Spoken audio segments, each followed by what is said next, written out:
Hello, everyone. Welcome to the Newsbrowse News broadcast.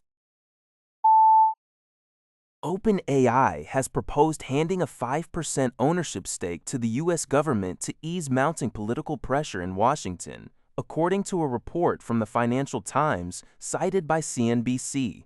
Based on the artificial intelligence startup's recent record-breaking funding round in March, which valued the company at a post-money valuation of $852 billion. A 5% holding would be worth approximately $42.6 billion. CNBC noted that OpenAI's chief executive officer, Sam Altman, pitched the concept of giving the public a financial interest in the company during early conversations with the Trump administration. The proposed model envisions a sovereign wealth fund, or public wealth fund, to distribute the economic benefits of AI growth to the American public.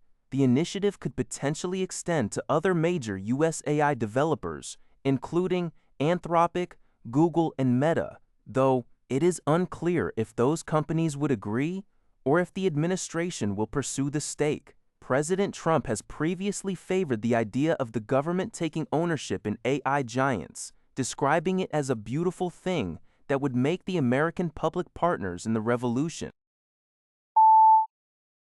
According to a report by Liberty Times, a Polish Airlines Airbus A320 carrying Xiaomi's passengers from Warsaw to Tel Aviv triggered a major international security scare after a technical malfunction caused it to send out false hijacking signals.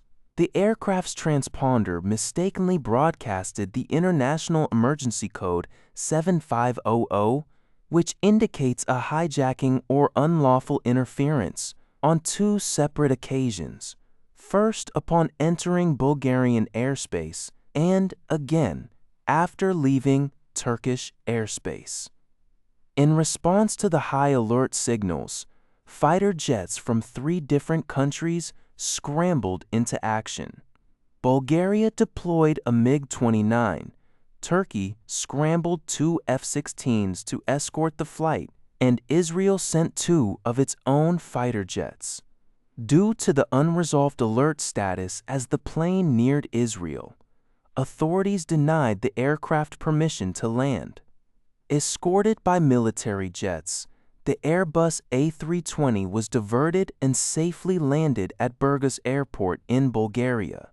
The Israeli Defense Forces later confirmed that the incident was entirely a false alarm caused by a transponder malfunction, and no actual security threat existed on board the aircraft.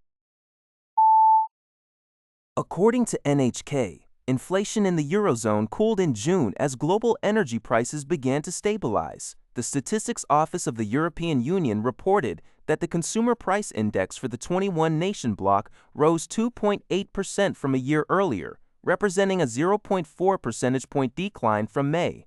The slowdown was largely driven by a deceleration in energy price growth, which dropped to nearly 9%.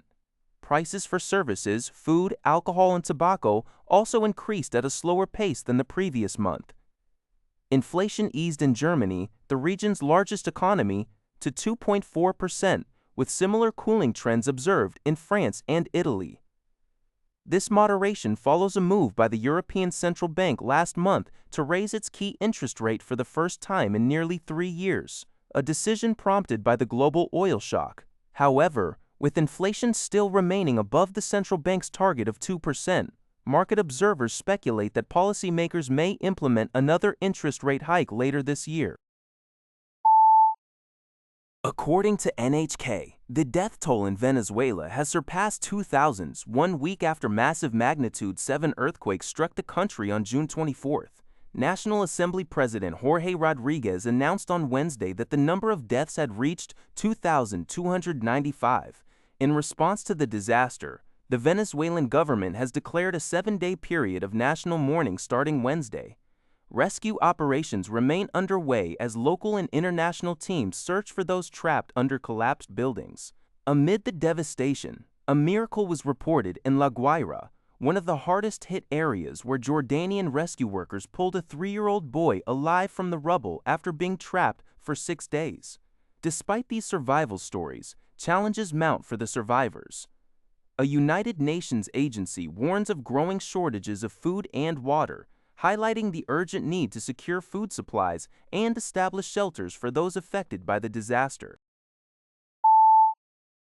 Hong Kong listed shares of Chinese electric vehicle makers BYD and Xiaomi surged after both companies released optimistic vehicle delivery data for June, boosting investor sentiment, CNBC reported. Xiaomi's shares rose about 5% following news that the tech giant delivered more than 30,000 units in June, marking the third consecutive month it has hit this milestone. Its first-half delivery surpassed 180,000 units, reaching roughly 33% of its annual target of 550,000 vehicles. Analyst consensus from Citi suggests a potential stock rebound in August, coinciding with the launch of its luxury SUV, the U9.